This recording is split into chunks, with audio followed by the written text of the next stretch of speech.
alright, alright. Okay, okay, okay. Alright, alright, alright. Halo, Assalamualaikum warahmatullahi wabarakatuh. Shalom, Om Swastiastu, Namo Buddhaya. Salam sejahtera buat anda sekalian. Selamat pagi, selamat siang, selamat sore, selamat malam, di mana saja anda berada, para penonton dan peserta pelatihan ekspor di channel Ada Kisah Nyata.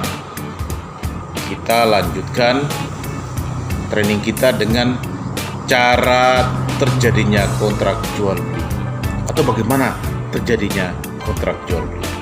Jangan kemana-mana, tetap stay tune channel Pak D. Bagaimana hubungan antara importir dan eksportir, dan apa yang mereka lakukan sebelum melakukan sales kontrak atau kontrak jual beli. Tentunya kontak antara importir dan eksportir diwujudkan dengan surat-surat kontak awal, mungkin lewat telepon, lewat WA, lewat FB, dan media sosial yang lain. Itu bisa saja terjadi, saudara. Sampai di sini, apa yang terjadi kemudian? Kita lanjut lagi. Dalam surat menyurat atau kontak antara importir dan eksportir, tentunya ada pembicaraan pendahuluan mengenai suatu transaksi yang berisi permintaan penawaran barang dan harganya serta syarat-syarat lainnya. Menurut hukum internasional, perdagangan internasional, transaksi jual beli sudah terjadi saat adanya persetujuan calon pembeli terhadap penawaran yang diajukan. Nah, setelah sales kontrak terjadi, akan menjadi dasar syarat-syarat transaksi yang akan dituangkan dalam formulir pembukaan letter of credit yang diajukan oleh importir. Nah, yang bersangkutan kepada bank setempat, bank devisa, yaitu banknya, opening banknya importir. Nah, di sini saudara, jadi tidaknya tergantung langkah awal antara pertemuan antara importir dan eksportir, sehingga timbul satu negosiasi. Nah, bagaimana proses pembuatan sales kontrak? Kita lanjutkan ya setelah berikut. Jadinya sebuah sales kontrak atau kontrak jual beli itu biasanya dimulai oleh kegiatan promosi komoditi ekspor melalui media promosi seperti iklan elektronik, majalah, koran, media sosial, atau lewat lembaga-lembaga yang bisa menyalurkan produk kita atau menawarkan produk kita ke luar negeri. Seperti yang sudah saya pernah jelaskan bahwa kita manfaatkan atase perdagangan Indonesia pada semua kedutaan besar kita di seluruh dunia, mempercepat terjadinya proses transaksi. Baik, yang selanjutnya setelah promosi adalah inquiry. Apa itu inquiry sebenarnya? Inquiry adalah satu langkah yang bagus, satu langkah awal, di mana importir mengirim surat permintaan sebuah produk. Biasanya itu berisi deskripsi tentang produk, kualitas barang, harga, dan waktu pengiriman. Ini kalau sudah inquiry masuk ini sudah jelas, tetapi belum merupakan sebuah transaksi yang final, begitu. Nah, inquiry ini akan dibalas oleh importir, akan mengirim lagi overseat. Jadi overseat akan dikirimkan kembali oleh eksportir. Overseat ini berisikan keterangan mengenai deskripsi barang, mutu, harga, dan waktu pengiriman. Selain itu, pada overseat ini biasanya ditambahkan tentang ketentuan pembayaran dan pengiriman sampel brosur. Oke, jadi overseat ya. Nah, Kita lanjutkan next ya. Eksportir harus mempelajarinya overseas itu.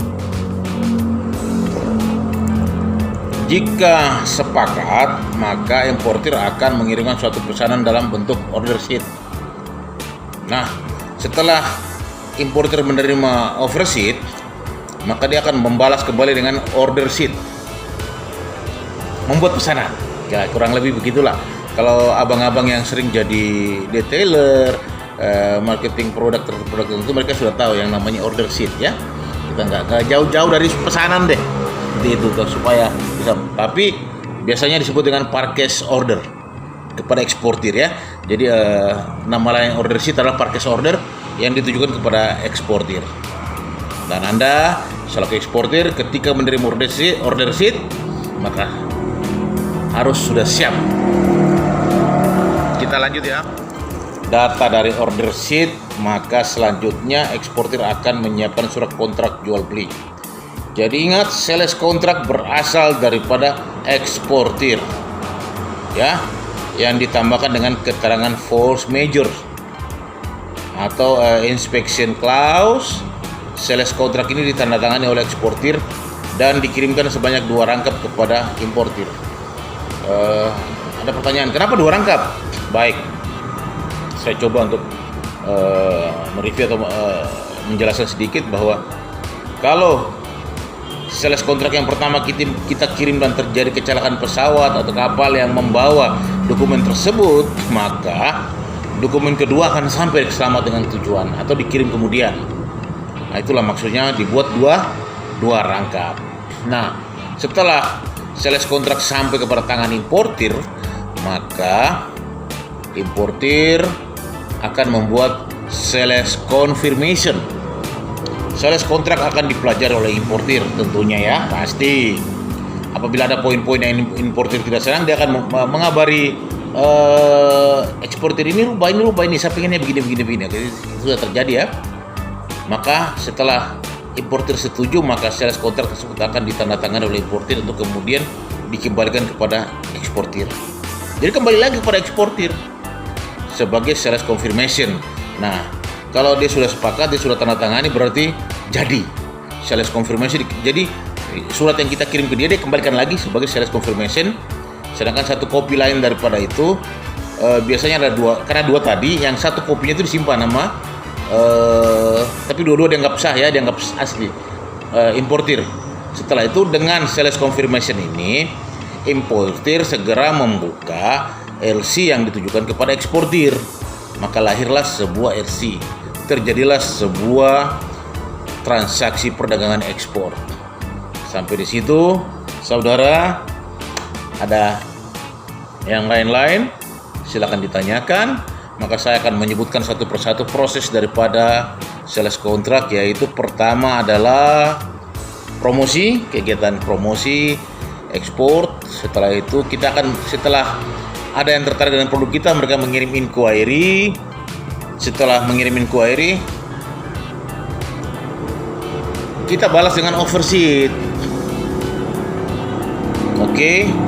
Dalam offer sheet itu kita minta pembayarannya pakai LC, syarat-syaratnya harus bisa begini, semua aturan dibuat di situ, semua kesepakatan dibuat itu. Setelah itu ada order sheet, kita kirim ke sana, importer membalas dengan order sheet. Nah, kalau ini sudah goal namanya order sheet atau ya pesanan lah begitu. Setelah itu kita kirim kembali lagi sesuai dengan data order sheet, maka kita membuat sales contract. Sales kontrak itu kita buat ke sana berdasarkan order sheet. Setelah itu importer setelah menerima sales kontrak, maka importer akan mengirim kembali sales kontrak itu ke eksportir dengan tujuan sebagai sales confirmation. Nah, kalau kita sudah bisa menerima sales confirmation ini, satu di tangan importir, satu di tangan eksportir, maka dengan dasar sales confirmation itu yang ada satu di tangannya importir, maka importir membuka LC sesuai apa yang sudah disepakati, alamat perusahaan ditujukan, besaran harga, kualitas, packaging, dan segala macam sertifikasi itu sudah tertuang di dalam sales konfirmasi itu yang menjadi LC nanti. Baik, sampai di sini. Terima kasih saudaraku. Salam sukses. Jangan lupa tetap mencoba terus menerus sampai bisa berdiri lagi. Subscribe, like, and comment silakan kalau ada pertanyaan. Salam sukses untuk Anda.